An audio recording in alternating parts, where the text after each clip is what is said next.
ದಯತೋರಿ. ಸ್ವಾಮಿ ದಯತೋರಿ. 6ನೇ ಸ್ಥಳ.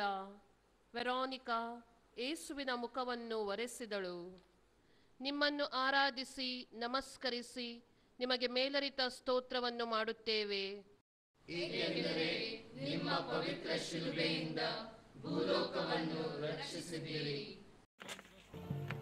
ನಾಯೇನ ಮಾಡಿದೆ, ನಾಯೇನ ಹೇಳಿದೆ, ಏಕಿಂದು ಈ ತೀರ್ಪಯ್ಯ, ಅಯ್ಯ ಈ ಶಿಕ್ಷೆ ನನಗೆ ಕಯ್ಯ.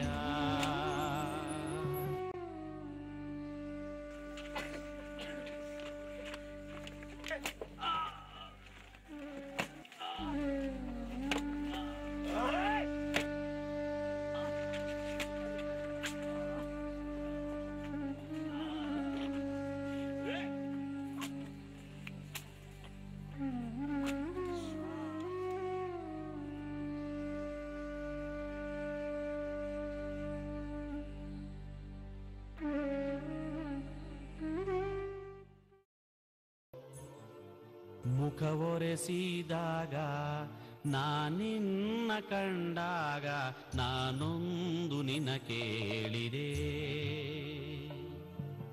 ನಾಯೇನ ಮಾಡಿದೆ, ನಾಯೇನ ಹೇಳಿದೆ, ಏಕಿಂದು ಈ ತೀರ್ಪಯ್ಯ, ಅಯ್ಯ ಈ ಶಿಕ್ಷೆ ನನಗೆ ಕಯ್ಯ.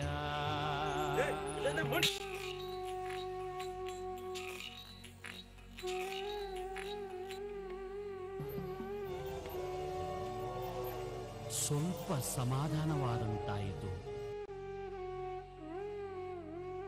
ವೆರೋನಿಕಾ, ನೀನೆಷ್ಟು ಸಂತೋಷದಿಂದಿರುವೆ. ನೀನು ಭಾಗ್ಯವಂತಳೇ ಸರಿ.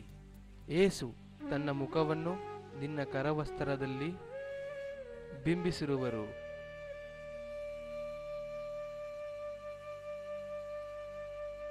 ವೆರೋನಿಕಾ, ಆ ಕರವಸ್ತ್ರ ಎಲ್ಲಿದೆ? ನಾನು ಅದನ್ನು ನೋಡಲು ಇಷ್ಟಪಡುತ್ತೇನೆ. ಅದನ್ನು ನೋಡಿದರೆ ನನ್ನ ವಿಶ್ವಾಸ ಬಲಗೊಳ್ಳುವುದು.